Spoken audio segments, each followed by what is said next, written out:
anaa kaninyo.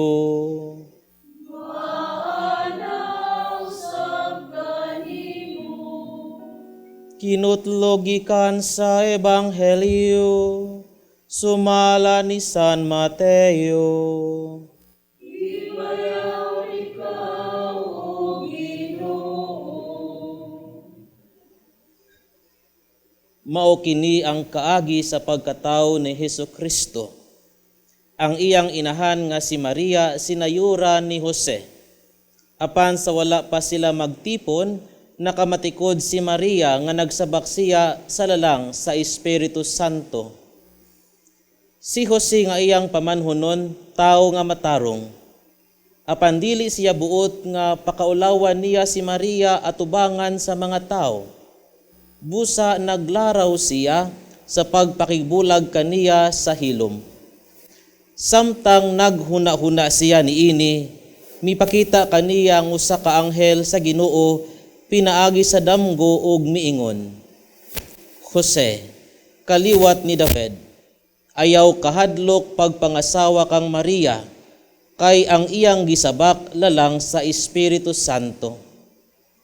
Manganak siyag batang lalaki, ug nganli siyag Jesus, kay luwason niya ang iyang katawhan sa ilang mga sala.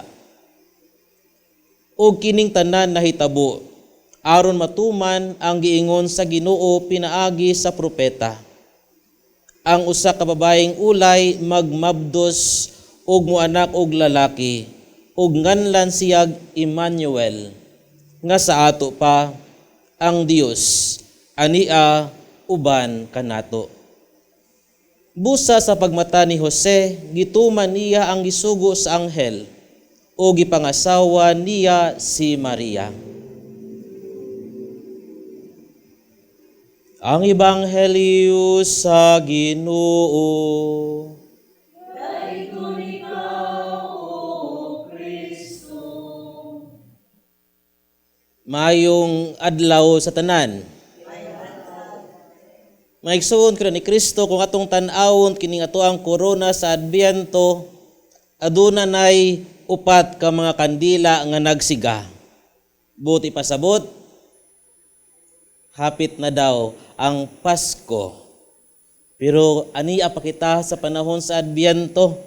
Ang Adbiento mao ang panahon sa pagpangandam. It is the joyful anticipation for the coming of Jesus. Pero karon nga na kita sa hinapos nga pagpangandam, nagpabilin pa ba ang joy?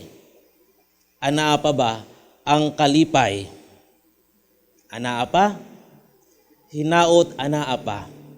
Bisan sa kadaghan sa mga disappointment nga tua nga nagian samtang kita nangandam. Aduna bitaw ko na istorya isa sa mga pilgrims, maingon siya, Father, wala naman siguro'y hinungdan nga magsaulog pa mi sa Pasko. Kay ang tanan akong plano kay naguba man. Perting pagagubaa. Panahon sa September 1, nagsugod na may og pagpanggawa sa mua nga mga Christmas decorations. Gisugda na namog buhat ang muang Christmas tree. Pero miabot ang linog. Kaabi na kog kadtura. Pag November, miabot si Tino. Ang tanang gipangbuhat nangapalid, nangaguba. Samot na karong panahuna, adunay mga plano ang kasagaran. I-cancel sa lang ang mga Christmas party. Make it Christmas gathering sa lang. To make it simpler. Pero ang pangutana mga igsuon, niinindaghan kaayo nga mga disappointments nga nabuhat or nahitabo sa itong kinabuhi, nawagtang na ba ang malipayon nga pagpaabot sa pagpakatao sa Dios? Dili gayod. Tungod kay kining panahon na panahon sa pagpasalamat, kay ang Ginoo sa kanunay nagauban kanato. Ang Ginoo sa kanunay anaa kanato. Pahinumdum bitaw sa mga miagi ang mga pagbasa sa kinabuhi ni Juan nga magbubuniyag sukad sa sinugdanan. Ang kamot sa Ginoo anaa kaniya. ug bisan nga iyahang kinabuhi natapos sa kamatayon sa pagputol sa iyahang ulo. Siya usa ka tawo nga maayo ug matarong tungod kay nagmakanunayon siya sa iyahang pagtuo. Maisugon siya nga misulti kung unsa ang sakto ug iyahang giandam ang agianan sa atong Ginoo. Mga igsoon ni Kristo, gamay lang pagpaambit. Human bitaw ni adtong linog, parte man sa amo ang protocol sa amo ang establishment ngadto sa Tabor Hill, kay dapat ikaw nga magpakita og structural engineer. Mutan-aw kung sakto pa ba, safe pa ba puy-an ang amo ang lugar. Og ako gidala sa among structural engineer ngadto sa dagko kayong haligi ngadto sa amo ang building. Mingon siya, "Father, kani ang hinungdan nga nagbarog pa ang inyong building ug lig-on pa hangtod karon tungod kay lig-on kamo og foundation." Akong ipamalandungan kini dili kani mahitungod sa mga building kundi sa ato pod nga pagtuo sa atong kinabuhi. Asa man nakaangkor, asa man ang atoa nga pagtuo nakatapot. Ana ba kini diha sa Ginoo. Kita gipahinumduman sa to ebanghelyo karon sa kinabuhi ni San Jose. Usa ka tawo nga matarong. Matud pa, he is one of the greatest saint in our church. Pero dili siya usa ka obispo, dili siya santo papa, dili siya usa ka tawo nga dako kayo granggo. Usa lamang kay siya ka ordinaryo nga amahan. Pero unsa may hinungdan ngano siya matarong, kini bunga sa iyang kasing-kasing nga amaampuon. Kana bitawng sa matag panghitabo sa tong kinabuhi bitaw, aduna kitay panahon nga mamalandong. Ginoo, unsa man ang imong buot ipasabot alang kanako niining panghitabo sa akong kinabuhi karon. Kanang mamalandong bitaw kita. Aduna siya mga plano sa iyahang kinabuhi. Plano alang sa iyahang bag-o nga kapikas nga si Maria. Pero adunay disappointments nga nahitabo. Namabdos ang iyahang sinayuran. Ug wala siya masayod kung kinsa ang amahan.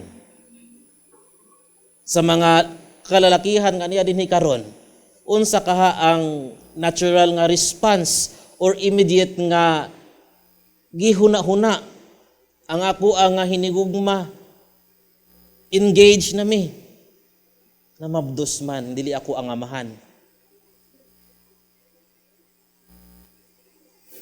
Pero imbis nga kanabitawong mahimong bayolente, mo lihok dayon, na malandong siya, naghuna-huna siya.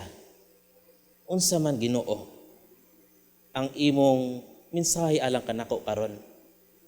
Og niadtong samtang siya na malandong, nakatug in taon siya. Og didto nagpakita kaniya ang anghel sa Ginoo og nagpahibaw kaniya, Jose, ang lalang sa tiyan ni Maria, mao ang anak sa Dios, minyo siya. Mga igsoon ni Kristo, pangutanan ako alang kaninyo. Sa ordinaryo nga panghitabo sa atong kinabuhi, did we realize nga ang Ginoo makaistorya ka nato? Ginamit ang usa ka estranghero, ginamit ang usa ka higala, ginamit ang usa ka tawo nga nakaistorya ka nato. Kay panagsabaya gamito na sa Ginoo kini nagkrenlain nga mga tawo aron ipakita kanato ang iyahang nga mensahe.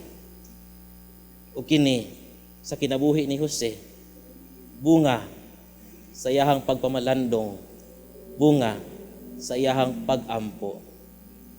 There are plans, there are disappointments, pero wala kini makatarog sa iyahang pagtuo. Kay nganuman lig-on ang iyahang foundation, lig-on ang iyahang pagtuo, lig-on kaysa kanunay adunay pag-ampo. O kini usab ato pud nga nadungog diha sa kinabuhi sa mahal nga Birhen Maria. Kinabuhi nga dili pod perpekto. Kinabuhi nga doon sa mga disappointments. Pero tungod sa pagpamalandong lagi. Kinabuhi nga maampuon. Adunay klaro nga desisyon. Mga igsoon kra ni Kristo ni itong pagpadayon sa ato nga selebrasyon karon. Pagpadayon sa atong pagpangandam, pagpadayon sa ato nga taliabot na nga kapaskuhan. Pangayoon nato kini nga grasya sa Ginoo.